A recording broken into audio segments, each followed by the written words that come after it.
président Trump n'est pas notre sauveur, mais notre compagnon d'armes. La guerre est sur le point de se terminer. La guerre ne porte pas vraiment sur l'Ukraine. Il s'agit de savoir si le territoire appelé Ukraine, qui a été une zone tampon, un État tampon entre l'OTAN et la Russie, sera placé sous les auspices de l'OTAN. La raison pour laquelle les libéraux européens et américains pensaient que les Russes resteraient les bras croisés et regarderaient cela reste un mystère. Salut les amis, welcome on the platform. Ici, c'est Senator Cletus aka Ejawi Moses. Vous avez vu l'extrait là? C'est très intéressant. Oui. Ici, ils considèrent que nous les dérangeons. Mais ça ne nous dérange pas de déranger ceux qui nous ont dérangés depuis très longtemps. Comme je disais, l'extrait que vous avez vu, c'est Viktor Orban. Oui, Viktor Orban, c'est le premier ministre hongrois. Le monsieur a été toujours constant. Depuis le déclenchement de la guerre en Ukraine, il n'a pas attendu que Donald Trump devienne président de la République pour demander les négociations comme nous autres, humblement. Nous avons demandé les négociations. Nous avons dit ici, à longueur de podcast, que la seule solution pour l'Ukraine, c'est de négocier. Mais vous avez des néolibérales en Europe qui sont des gens hyper faibles, qui s'intéressent uniquement au blanchiment d'argent, qui ne se soucient pas de leur économie. Regardez l'économie européenne. On va aller pas à pas. La France, l'endettement sauvage. La France est en difficulté économique actuellement, du fait d'un seul homme, imbu de sa personne jupitérienne, un monsieur qui ne maîtrise absolument rien, mais il veut se faire passer pour le leader de l'Union européenne. Alors l'Union européenne, c'est juste un groupement, un groupuscule de chefs d'État, un truc créé pour les bureaucrates. Ce n'est pas une nation, les amis. Macron, je le cite. Vous avez Keir Starmer, contesté par la Chambre de Commons, et il ne peut pas aller demander là-bas l'autorisation pour envoyer les soldats britanniques en Ukraine.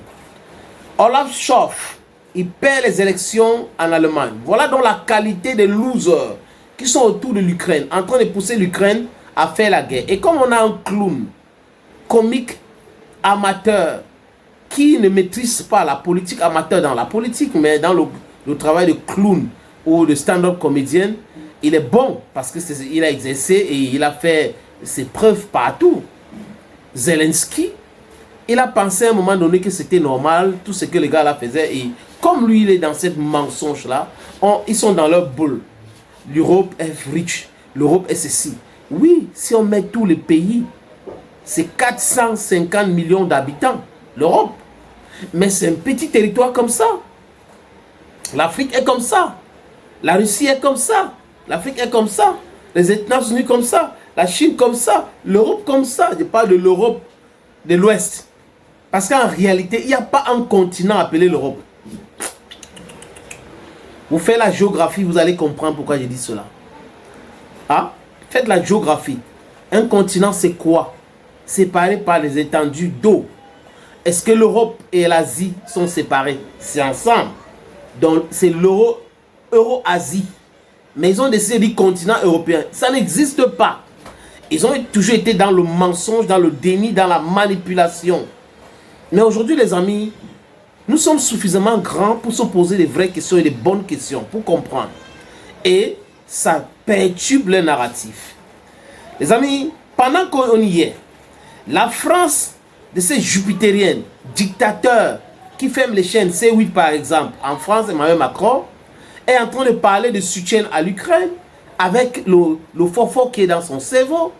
On a le Congo qui est en train de donner les armes à Paul Kagame qui est un enfant d'Afrique qui déteste l'Afrique, de diviser le Congo, d'endeuiller le Congo. Voilà. Et vous allez retrouver quand même certains chefs d'État ou les chefs d'État ou des présidents de la République qui disent qu'ils sont des présidents de la République, qui sont des sous-préfets en réalité, qui vont soutenir cela.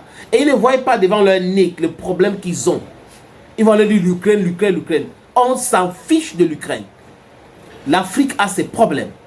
Et ces marionnettes-là, qui pensent qu'on doit regarder les problèmes de l'Europe, de l'Ukraine, avant le problème de l'Afrique, vous avez tort parce que vous êtes des corrompus, vous êtes des gens qui ne réfléchissent pas, vous êtes des gens qui adorent plus d'argent et le reste ne vous concerne pas. Et ici, on condamne cela. Victor Orban montre l'amour pour son pays. Victor Orban dit des choses clairement. On n'a pas besoin de suivre comme des moutons le narratif des médias occidentaux. Il y a une chaîne qui n'a pas honte avec des espèces de cartons, des menteurs, des boni-menteurs. C'est-à-dire qu'à longueur de journée, ils passent le temps débat sur débat, débat sur débat. Ils répètent la même chose comme les perroquets LCI. Aujourd'hui, quoi, CNews a changé, pas que pour les chaînes françaises. CNews a changé. CNN aussi qui est entré dedans a perdu son audience. Perdu son audience. Nobody want to watch CNN any longer. Donc, vous voyez les gens qui pensent que la guerre, c'est une émission télé. Ils font la guerre sur les plateaux de télévision. Et après, quand ils sont humiliés, ils cherchent des voies et moyens pour s'en sortir. C'est comme ça qu'ils font.